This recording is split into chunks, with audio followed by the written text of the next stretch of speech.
नमस्कार प्यारे साथी मित्रों, साथियों 20 मई है। आज की कुछ इंपॉर्टेंट अपडेट देखेंगे जो प्रतियोगी छात्र छात्राओं से जुड़ी होगी। साथियों पहला अपडेट है साथियों यूपीएससी से जुड़ा अपडेट है साथियों, जिसका ये साथियों बरेली डिस्ट्रिक्ट की बात है। इसमें 23 केंद्रों पर साथियों 9161 अभ्यर्थी इसमें सिविल सेवा प्रारंभिक परीक्षा देंगे। साथियों यूपीएससी यानी संघ लोक सेवा आयोग, इसका साथियों प्री एग्जाम 24 मई को आयोजित किया जाएगा। और साथियों इस जिले के साथियों 23 केंद्रों पर आयोजन करेगा। ये साथियों 2 पाली में आयोजित किए जाएंगे। फर्स्ट पाली साथियों जिसमें साथियों आप लोगों का जीएस होगा और सेकंड पाली में सीसेट का एग्जाम लिया जाएगा। 2 पाली में परीक्षा होने वाली परीक्षा में 9000 से अधिक अभ्यर्थी शामिल होंगे। परीक्षा की तैयारी तेजी पर है। और 24 मई की 2 पाली में सिविल सेवा प्रारंभिक परीक्षा, पहली पाली 9:30 से 11:30 बजे तक होगी, दूसरी पाली 2:30 बजे से 4:30 बजे के बीच होगी। और आप लोगों को साथियों आधे घंटे पहले ही अभ्यर्थियों की एंट्री बंद हो जाएगी, इसलिए सही समय पर आप सभी लोगों को पहुंचना होगा। यहाँ साथियों केंद्रीय विद्यालय नंबर जो नाम दिया गया है सभी का नाम है इंटर कॉलेज वगैरह जिसमें सेंटर गए हैं। क्या साथियों ये परीक्षा आप लोगों को वेस्टर्न आधारित परीक्षा होगी, जिसमें 2 पेपर होंगे। पहला पेपर साथियों जनरल स्टडीज होगा, जनरल स्टडीज साथियों होगा। दूसरा पेपर साथियों आप लोगों का सीसेट का पेपर होगा। फर्स्ट पाली में जीएस का होगा। और साथियों इस बार यूपीएससी ने एक बहुत बड़ा बदलाव किया है। पहले साथियों प्री मेंस इंटरव्यू के बाद ऑफिशियल आंसर की जारी करता था फाइनल होने के बाद, लेकिन साथियों इस बार से साथियों आप लोगों का प्री एग्जाम के बाद ही साथियों आप लोगों को साथियों ऑफिशियल यानी अस्थायी उत्तर कुंजी साथियों आप लोगों को देखने प्रोविजनल आंसर की देखने को मिलेगा। ये साथियों यूपीएससी द्वारा काफ़ी सराहनीय कदम उठाया गया है, जिस पर साथियों उम्मीदवार 31 मई तक साथियों आप लोग साथियों आंसर के देख पाएंगे। और 6 बजे तक ये ऑनलाइन आप लोग आपत्ति भी कर सकते हैं। 31 मई 2026 शाम 6 बजे तक आप लोग ऑब्जेक्शन कर सकेंगे। यूपीएससी प्रारंभिक परीक्षा में सफल होने वाले अभ्यर्थियों के लिए मुख्य परीक्षा का आयोजन 21 अगस्त 2026 से शुरू होगा। साथियों इसका मुख्य परीक्षा का डेट साथियों है 21 अगस्त 2026। नेक्स्ट अपडेट देखेंगे प्यारे साथियों। नेक्स्ट अपडेट है सुप्रीम कोर्ट ने सरकार और जेएसएससी से जवाब मांगा है। साथियों झारखंड से जुड़ी मामला है साथियों, जिसमें शीर्ष कोर्ट में सहायक आचार्य नियुक्ति मामले में आदेश का पालन नहीं होने के खिलाफ दाखिल अवमानना याचिका पर सुनवाई हुई। कुछ मामलों में कोर्ट ने सरकार और जेएसएससी से जवाब मांगा है। अगली सुनवाई जुलाई में होगी। अभ्यर्थियों ने कोर्ट को बताया है कि कई अभ्यर्थियों के समान श्रेणी के कटाफ और अंक से ज़्यादा अंक पाए गए थे, लेकिन उन्हें अपनी श्रेणी में रखा गया जो नियम विरुद्ध है। मामले में हस्तक्षेप या याचिकाकर्ताओं की साथियों जो कैटेगरी की कैंडिडेट है SC ST OBC वो अपने ही श्रेणी में साथियों अंक पाए थे, लेकिन क्या है साथियों इसमें जो अभ्यर्थी समान श्रेणी के कट ऑफ अंक से ज़्यादा अंक पाए थे, लेकिन उन्हें अपनी कैटेगरी से साथियों जनरल से अधिक नंबर पाने के बाद भी साथियों OBC SC ST के हैं तो उनको अपनी ही कैटेगरी में रखा गया। इससे ही संबंधित है साथियों मामले में हस्तक्षेप याचिकाकर्ताओं की ओर से अधिवक्ता अमृतांश वत्स ने अदालत को बताया है कि बड़ी संख्या में पारा शिक्षक कोटि के अभ्यर्थियों को गैर पारा शिक्षक कोटि में चयनित किया गया, जो नियमावली के खिलाफ है। सहायक आचार्य नियुक्ति में पारा शिक्षक कोटि की काफ़ी सीटें खाली रह गई क्योंकि उनका चयन गैर पारा कोटि में कर दिया गया। ऐसे में गैर पारा कोटि के अभ्यर्थियों का चयन नहीं हो पा रहा था क्योंकि ये सीटें पारा शिक्षक कोटि के सफल अभ्यर्थियों से भरी गई।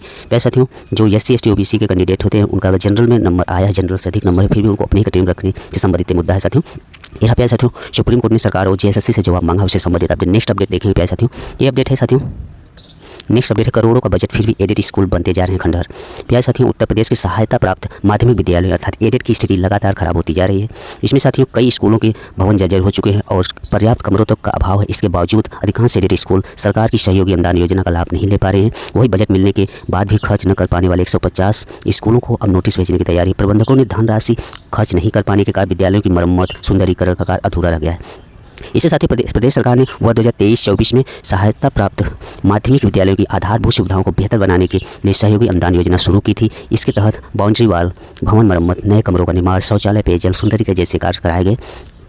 इसमें साथियों इसके लिए साथियों शासन ने करीब 300 करोड़ रुपए का बजट निर्धारित किया था, लेकिन शुरुआत में ये योजना साथियों 50% धनराशि विद्यालय प्रबंधन और 50% सरकार की ओर से देने का प्रावधान किया गया था।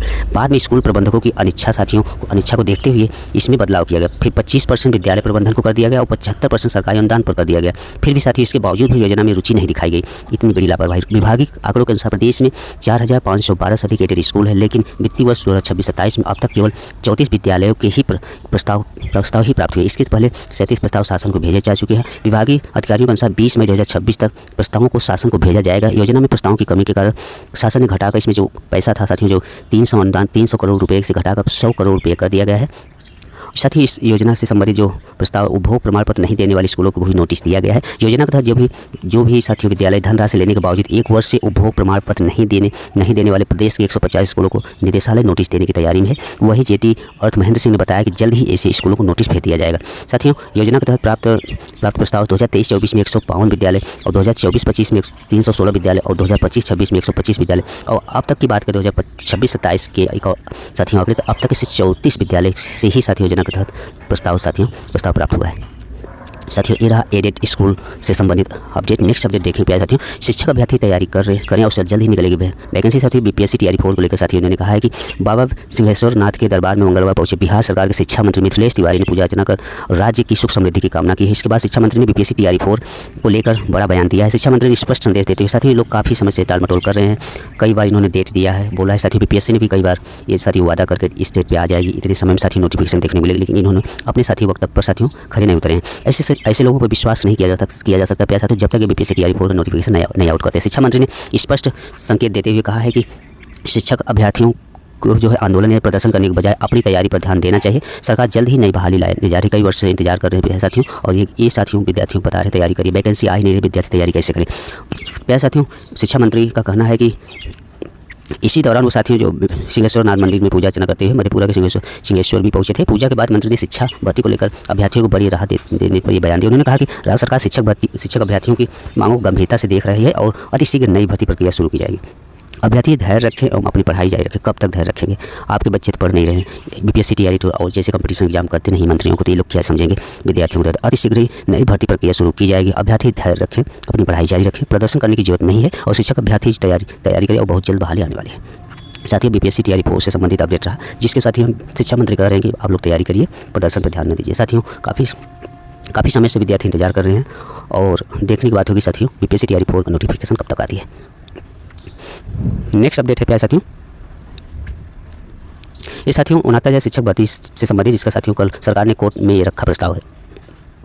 साथियों आरक्षित वर्ग के योग्य अभ्यर्थियों की नियुक्ति पर होगा विचार। उत्तर प्रदेश में 69,000 सहायक शिक्षकों की भर्ती के मामले में नियुक्ति की योग्यता रखने वाले लेकिन चयन सूची से बाहर रह गए आरक्षित वर्ग के उम्मीदवारों के लिए नई उम्मीद जगी है। प्रदेश सरकार ने मंगलवार को सुप्रीम कोर्ट में सुप्रीम कोर्ट में वो उन अभ्यर्थियों की नियुक्ति पर विचार करने के लिए राजी है जो साथियों हाई कोर्ट की खंडपीठ के 13 अगस्त 2024 का आदेश के अनुसार मूल चयन सूची में शामिल होने की योग्यता रखते हैं। काफ़ी समय से विद्यार्थी स्ट्रगल कर रहे हैं लेकिन कोई सुनवाई नहीं हो रही, लेकिन साथियों यहाँ गवर्नमेंट अपना पक्ष रखा है और इसमें साथियों 24 का आदेश के अनुसार मूल सूची में शामिल होने की योग्यता रखते हैं। हालांकि ये नियुक्ति उम्मीदवारों के प्राथमिक शिक्षकों की न्यूनतम योग्यता मापदंडों को पूरा करने और उपलब्ध रिक्तियों के अधीन होगी।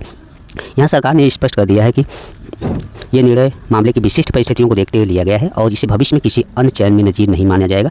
सुप्रीम कोर्ट ने प्रदेश सरकार की ओर से दिए गए प्रस्ताव को रिकॉर्ड कर लिया है और प्रक्रिया तैयार करने के लिए 6 सप्ताह का समय दिया है। मामले की 8 सप्ताह बाद फिर सुनवाई होगी।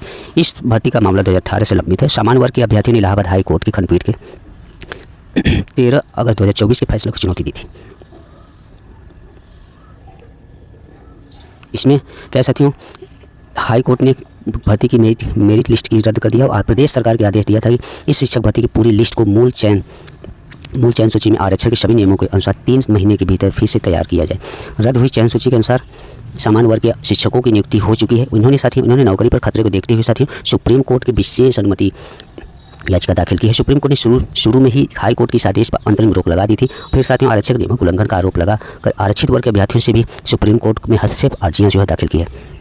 ये मूल याचिका में प्रतिवादी भी है। पिछली सुनवाई पर आरक्षित वर्ग के उम्मीदवारों को वकील मनीष गोस्वामी ने कहा था आरक्षित वर्ग के उम्मीदवारों के साथ इस मामले में अन्याय हुआ है और वे न्याय के लिए 2020 से ही भटक रहे हैं। उन्होंने ये भी कहा कि उनकी मांग ये नहीं है कि जिन शिक्षकों की भर्ती हो गई है और जो साल से नौकरी कर रहे हैं उन्हें नौकरी से बाहर किया जाए, उनका ये भी नहीं करना। इस सिलसिले में मंगलवार को जस्टिस दीपांकर दत्ता की अध्यक्षता वाली खंडपीठ में सुनवाई। उत्तर प्रदेश सरकार की ओर से पेश additional solicitor general Aishwarya Bhati और अंकित गोयल ने राज्य सरकार का प्रस्ताव कोर्ट के समक्ष रखा है। इसमें जो भाटी ने कहा राज्य सरकार मामले पर विचार करने के लिए राजी है और प्रक्रिया पूरी करके कोर्ट में स्थिति रिपोर्ट देगी। कोर्ट ने उनके प्रस्ताव को रिकॉर्ड जो है लेते हुए राज्य सरकार को 6 सप्ताह का समय भी दिया है। वही दूसरी वकीलों ने प्रदेश सरकार के प्रस्ताव पर दलील देने की कोशिश की और लेकिन खंडपीठ ने कहा कि पहले से राज्य सरकार इस काम को साथियों कर दिया है। पहले से साथियों राज्य सरकार को काम कर दिया जाए। यह साथियों यहाँ साथियों बहुत अच्छी राहत मिली है। साथियों जो आरक्षित वर्ग के हैं साथियों 2020 से ही संघर्ष कर रहे हैं। देखने की बात होगी साथियों सरकार अपनी पक्ष रखी है। साथियों ये रहा आज की कुछ महत्वपूर्ण अपडेट। धन्यवाद।